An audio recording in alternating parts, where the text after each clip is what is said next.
The snow was falling so thick, it looked like the sky was trying to erase the world. Marcus pulled his frayed coat tighter, one hand gripping the tiny mitten of his 6-year-old daughter, Lily. Her cheeks were red, her breath puffing like smoke. They weren't headed anywhere special, just the city library, where it was warm and free. As they rounded the corner, a luxury SUV was stuck in a pile of snow, its wheels spinning uselessly. A woman inside slammed her hands on the steering wheel, clearly panicked. Without a word, Marcus handed Lily his scarf. "Stay close to the wall, sweet pea," he said. Then he stepped off the sidewalk, into the slush, and pushed with all he had. The tires caught. The car jerked forward. The woman jumped out, stunned. "You didn't have to." Marcus just smiled through the cold. "If someone's stuck, you help. That's the rule." He had no idea who she was, and even less clue what she'd become to him. The woman stepped out cautiously, heels crunching into the ice. She wore a sharp navy coat, clearly not built for a Chicago winter storm. "You didn't have to do that," she said again, this time softer. "You're freezing." Marcus shrugged, brushing snow from his sleeves. "We're already cold," he said, glancing at Lily, who gave a polite little wave. "One more minute won't kill us." The woman opened her purse and pulled out a sleek wallet. "Please, let me give you something for your trouble." Marcus shook his head. "We're good, just glad you're not stuck anymore." She paused, studying him. His boots were split at the soles, jacket patched in places. Still, he held himself upright. Not proud, but solid. "At least let me give you a ride. You can't walk in this weather with her," she insisted, gesturing toward Lily.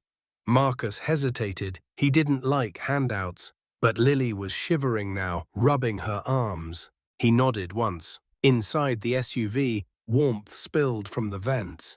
Lily's eyes widened at the touchscreen dashboard and plush leather seats. "This is nicer than the library," she whispered. The woman chuckled. "I'm Madison, by the way, Madison Reed." Marcus froze. He knew that name. Tech CEO, interviews on TV, Forbes covers.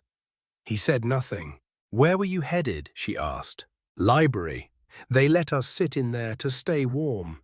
She reads. I look for jobs." She didn't press, just drove in silence for a minute. "You fix things?" she asked. "I used to be a fleet mechanic, before layoffs. Been rough since." She glanced at him, then back at the road. "You got a number?" He fished out a crumpled piece of paper and scribbled with a borrowed pen.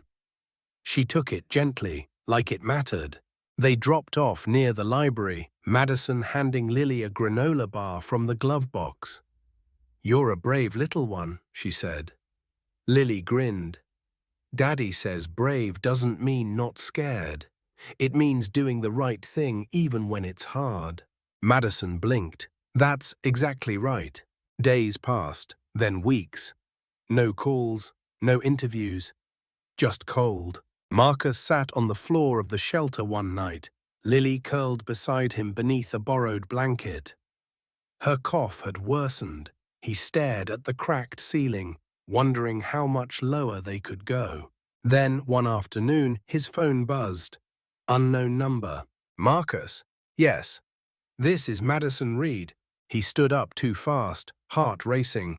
"Yes, hi. I haven't stopped thinking about that day," she said. "You didn't take anything. You didn't even ask my name. You just helped." He was quiet. "My company's opening a new operations center. We need someone to oversee our vehicle fleet. It's full-time, salary, benefits. You'd be in charge." He couldn't speak. "And one more thing," she added. "I've started a fund for Lily. College, if she wants it. Or whatever path she chooses." Tears hit his cheeks before he realized they were coming. "Why?" he whispered. "Because people like you remind me of who I want to be. And I want Lily to grow up never thinking her kindness was wasted." On his first day, Marcus wore a new uniform with his name stitched over the chest. The tools were fresh, the team eager. Lily was across the hall in a bright, laughter-filled daycare. At lunch, he walked outside. The snow was gone, just wet pavement and winter sun. A small note fluttered under his windshield wiper. He opened it. Kindness isn't weakness. It's power most people never learn to use. He smiled. That winter had tried to break him. Instead, it had broken him open, and something stronger had poured out. As Marcus stood by his car, note still in hand, he looked toward the sky.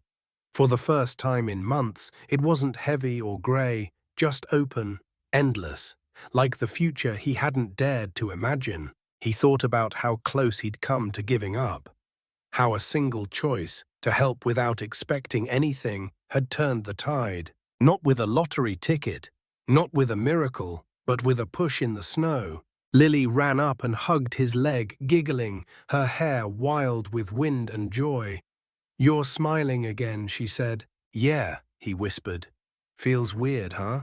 "No," she replied, eyes bright. "Feels like home. Sometimes the world doesn't change all at once.